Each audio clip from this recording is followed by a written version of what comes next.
ಹರಿಕೃಷ್ಣ ಸಂಗೀತ ನೀಡಿದ್ದ ರಾಜ್ಕುಮಾರ ಸಿನಿಮಾದ ಬೊಂಬೆ ಹಾಡು ಬಹಳ ಜನಪ್ರಿಯವಾಗಿ 50 ಲಕ್ಷಕ್ಕೂ ಹೆಚ್ಚು ಸಲ ವೀಕ್ಷಣೆಗೆ ಒಳಗಾಗಿದ್ದಲ್ಲದೆ ಚಲನಚಿತ್ರದ ಯಶಸ್ಸಿಗೂ ಸಹ ಕಾರಣವಾಯಿತು.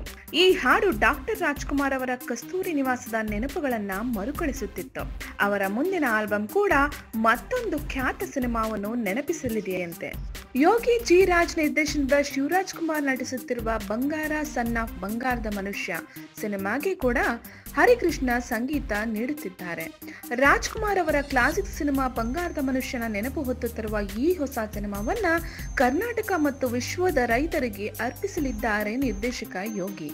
ರಾಜ್ಕುಮಾರ್ ಅವರ ಹುಟ್ಟುಹಬ್ಬದ ದಿನವಾದ ಏಪ್ರಿಲ್ 24ರಂದು ಬಂಗಾರ ಸನ್ ಆಫ್ ಬಂಗಾರದ ಮನುಷ್ಯ ಸಿನಿಮಾದ ಆಡಿಯೋ ಬಿಡುಗಡೆ ನೆರವೇರಲಿದೆ. ನನಗೆ ಇಂತಹ ಸಿನಿಮಾಗಳಿಗೆ ಸಂಗೀತ ನೀಡೋದಕ್ಕೆ ಅವಕಾಶ ಸಿಕ್ಕಾಗ ಮತ್ತು ಕನ್ನಡ ಚಿತ್ರರಂಗದ ದಂತಕಥೆಯನ್ನು ನೆನಪಿಸುವುದಕ್ಕೆ ಸಾಧ್ಯವಾದರೆ ಆ ಮೇರು ನಟರಿಗೆ ನಾನು ಸಂಗೀತ ನೀಡುತ್ತಿದ್ದೇನೆ ಅನ್ನೋಷ್ಟು ಸಂತೋಷವಾಗುತ್ತೆ ಅಂತಾರೆ ಹರಿಕೃಷ್ಣ. ಒಂದು ಊರಲ್ಲಿ ಒಬ್ಬ ರಾಜನಿದ್ದ ಎಂಬ ಹಾಡು ಈ ಆಲ್ಬಂನ ಮುಖ್ಯಾಂಶ ಎನ್ನುವ ಅವರು, ಇದು ರೈತರ ಬಗೆಗಿನ ಸಿನಿಮಾ, ಆದ್ದರಿಂದ ಹಲವರ ಹೃದಯವನ್ನು ಗೆಲ್ಲುವ ಭರವಸೆ ಇದೆ. ಬೊಂಬೆ ಹಾಡಿನಂತೆಯೇ ಈ ಹಾಡು ಕೂಡ ಸಿನಿಮಾ ಜೊತೆಗೆ ಸಾಕಷ್ಟು ಬೆರೆತಿದೆ ಅಂತಾರೆ ಸಂಗೀತ ನಿರ್ದೇಶಕ. ಜಯಣ್ಣ ಕಂಬೈನ್ಸ್ ನಿರ್ಮಿಸಿರುವ ಈ ಚಿತ್ರದಲ್ಲಿ ವಿದ್ಯಾ ಪ್ರದೀಪ್ ಕನ್ನಡಕ್ಕೆ ಪಾದಾರ್ಪಣೆ ಮಾಡಲಿದ್ದಾರೆ. ಹೆಚ್ಚಿನ ಸಿನಿಮಾ ಮಾಹಿತಿಗಳಿಗಾಗಿ ಸಿನಿ ಸರ್ಕಲ್ನ ಸಬ್ಸ್ಕ್ರೈಬ್ ಮಾಡಿ. Thank you.